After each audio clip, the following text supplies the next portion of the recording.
Perkenankan, saya Teh Handom.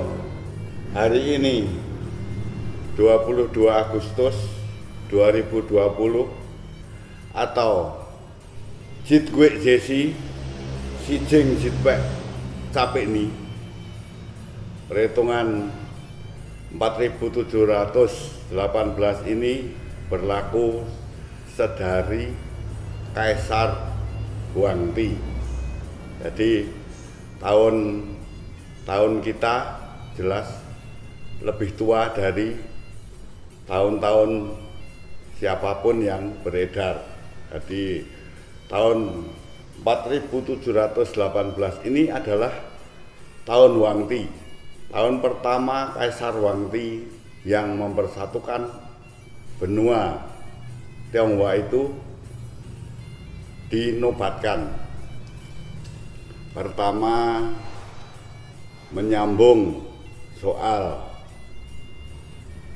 berdirinya kelenteng Hoktaektong, dan sudah saya ceritakan kejadian-kejadian apa semenjak Hoktaektong berdiri itu. Tentu banyak banget versi dan banyak banget macam ragamnya. Ada sisi positif, tentu ada sisi negatif. Ada solusi yang baik, tentu juga di lain personel ataupun apa ada sisi yang jelek.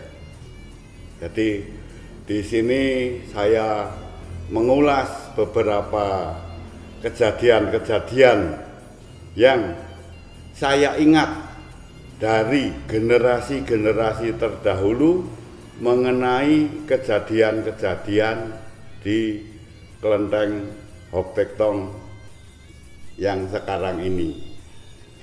Sekitar tahun 60-an, ya, ketika saya berusia 3-4 tahun, masih untuk ke kelenteng ini dibopong sama papa. Nah, ada suatu cerita, mungkin cerita ini bisa untuk contoh bagi semua yang mendengarkan bagaimana sisi baik atau sisi jeleknya dalam setiap perayaan 17 Agustus. Semua rumah tinggal, rumah abu maupun rumah ibadah, semua diwajibkan untuk memperbarui cat atau dikenal di sini dengan labur.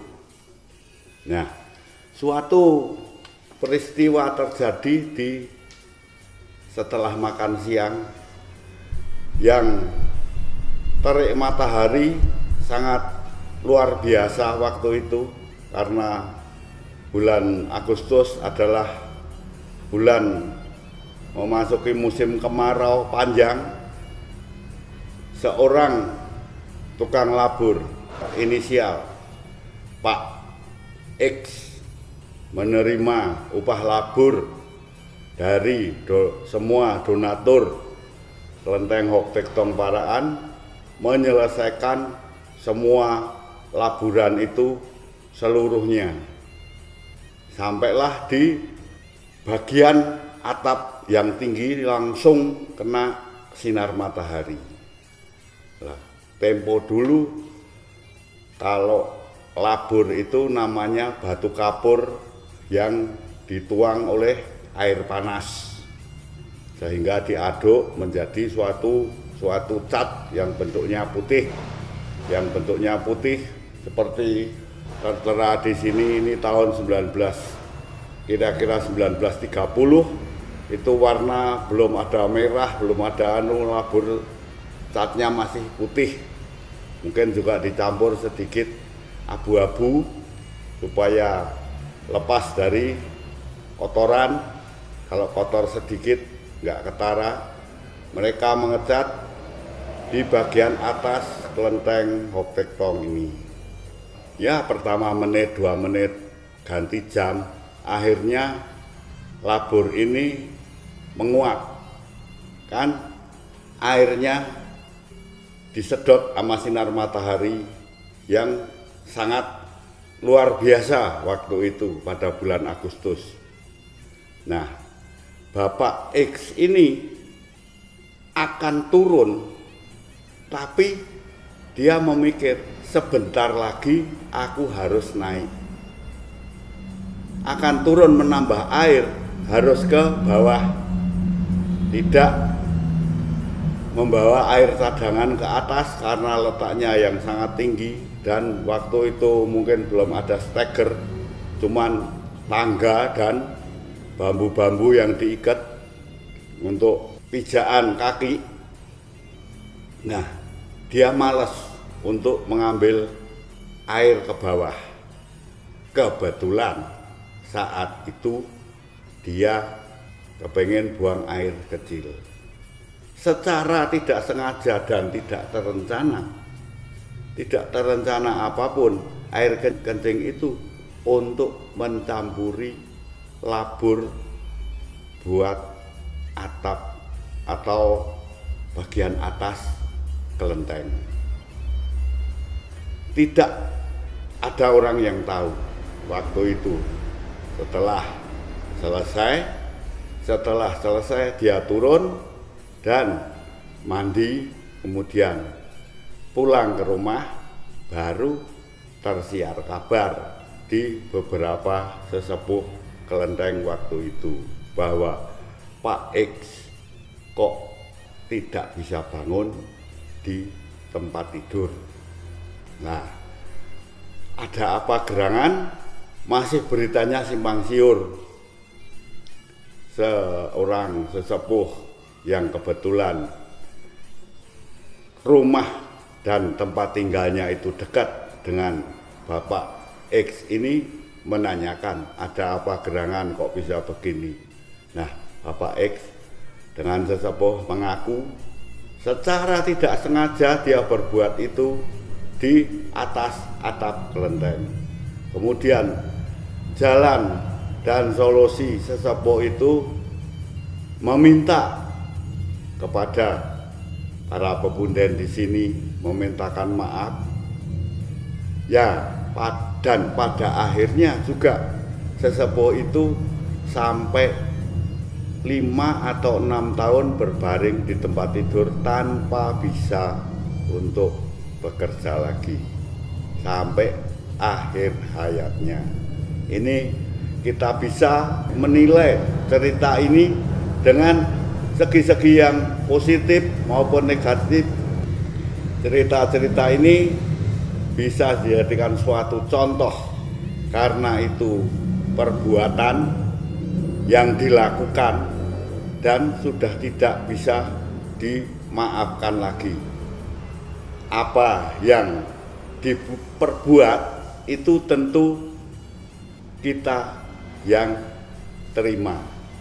Jadi suatu contoh ini mungkin untuk generasi penerus, supaya saya berpesan, kalau boleh saya berpesan, jangan sembarangan untuk tempat ibadah ataupun rumah ibadah, rumah abu, semua juga harus dalam keadaan bersih. Dan satu contoh lagi, ini yang lebih lama, dari beberapa perayaan di kelenteng Hoktektong ini mengadakan suatu acara sembahyang besar dan beberapa pertunjukan. Waktu itu ya pertunjukan wayang kulit juga, wayang potehi juga digelar dalam suatu acara besar. Beberapa orang yang merasa mungkin punya itu sembari jajan di pelataran dengan satu jajan sate sama nasi sama lontong. Nah, kemudian mereka berkesempatan karena ini perayaan besar Mereka sambil makan masuk ke dalam, loh, perayaan demikian besar kok mejanya kosong, kok meja sesajinya kosong. Nah, orang ini merasa kepingin sesaji dengan kongco, tapi mereka secara tidak sadar karena sate itu dibentuk dalam sebuah pincuk yang sudah kosong dan cuman beberapa tusuk satenya yang tersisa mereka taruh di meja. Nah, cerita ini masih mengemban di generasi terdahulu, tapi untuk ahli waris dan keluarga siapa sudah banyak yang tidak tahu. Kejadian-kejadian apa yang dia diterima kita juga sudah tidak tahu. Yang terdekat Pak X tadi yang masih saya ingat waktu itu sedang melabur atap. Nah, untuk sebuah pincuk ini juga ada cerita.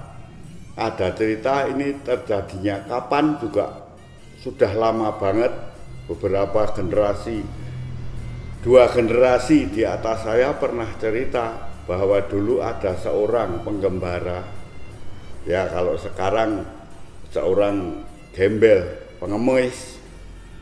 seorang pengemis yang halnya sama karena dia bisa berbuat makan nasi pincuk, kemudian makan di luar.